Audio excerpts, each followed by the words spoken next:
Welcome back to the Core Cars News Tech Lab. Today we're going to take a look at 5 great Fire TV features that are available for Fire TV sticks, boxes, and cubes you may not know about.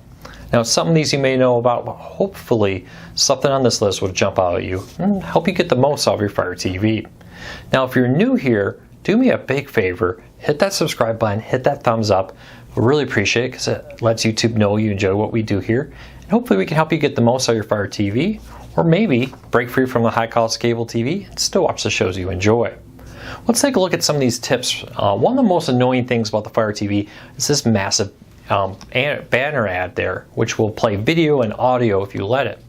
The good news here is Amazon does give you the ability to turn off audio and video on the home screen here. To do that, you need to go over to settings in the very top here, and then inside settings, go over to preferences.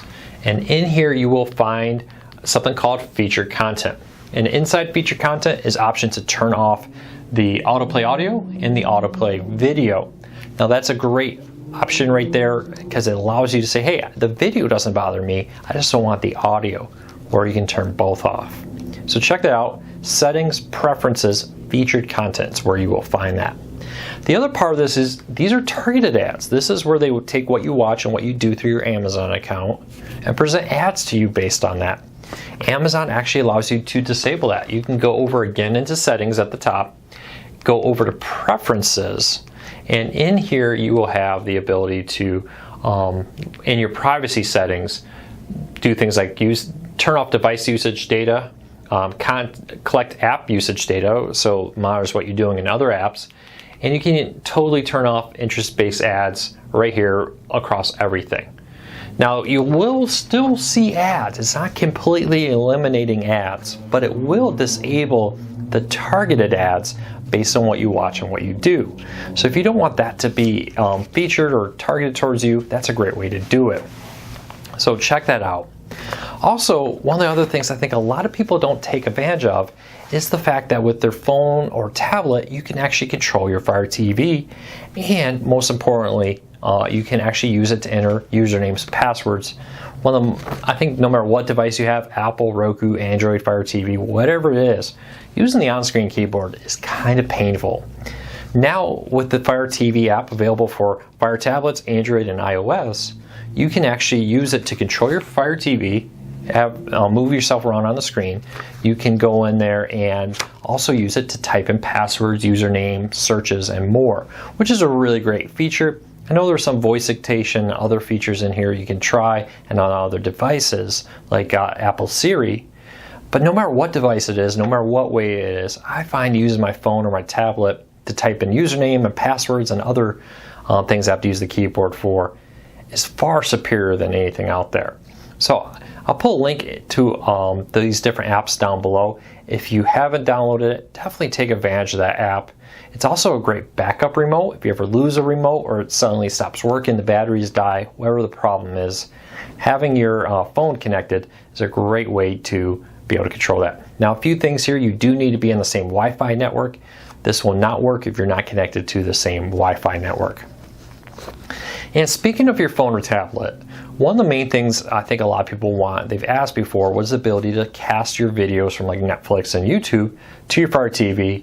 It's a lot easier, especially with YouTube, than trying to use even the brand new YouTube app to discover specific movies or content that you're trying to watch on YouTube for your Fire TV. Now if you do it through your phone or tablet or a desktop computer, you can actually cast your video from those devices to your Fire TV. Now the support on this is limited to a few apps like YouTube TV or YouTube and Netflix with it included. So you need to do it when you're on your app. You notice the little cast button. If you've probably seen it on multiple devices, you click on that cast button, you select the particular device you want to cast it to, and now you're watching your content on your Fire TV. Really great feature. Highly recommend you take advantage of it.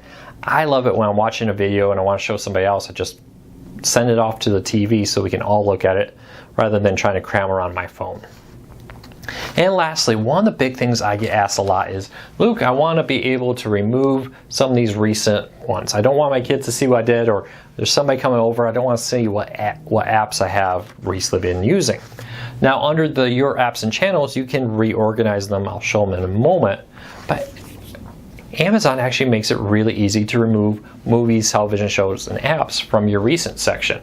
So just find something like right here, the BTN or the Tableau Preview app.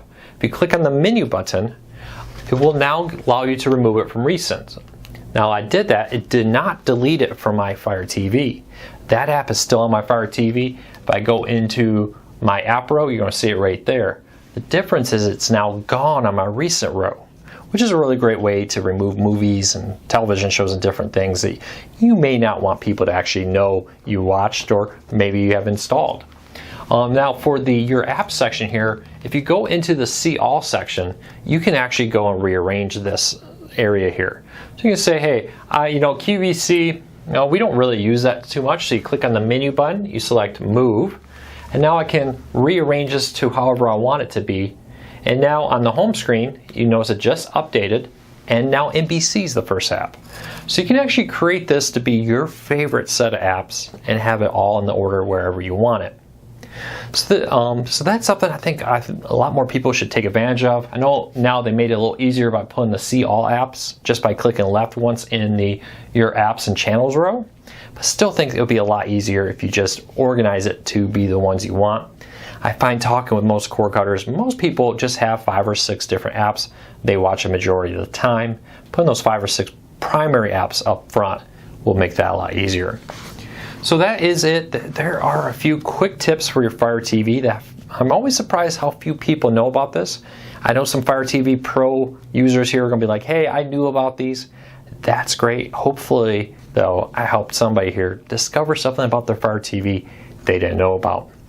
If you want to find some of these tips in written form, I'll put a link to a post we did over at cordcuttersnews.com where I quickly write out all the information here you need to know if it wasn't very clear during the demo, or you need some help with finding some feature to flip on for instance, how to turn off the autoplay ads. So check that out. I hope you have a fantastic day. If you're new here, hit the subscribe button, hit the thumbs up. It really does help us because it lets YouTube know you enjoy what we do here, and hopefully we can help you break free from the high cost of cable TV and still watch the shows you enjoy.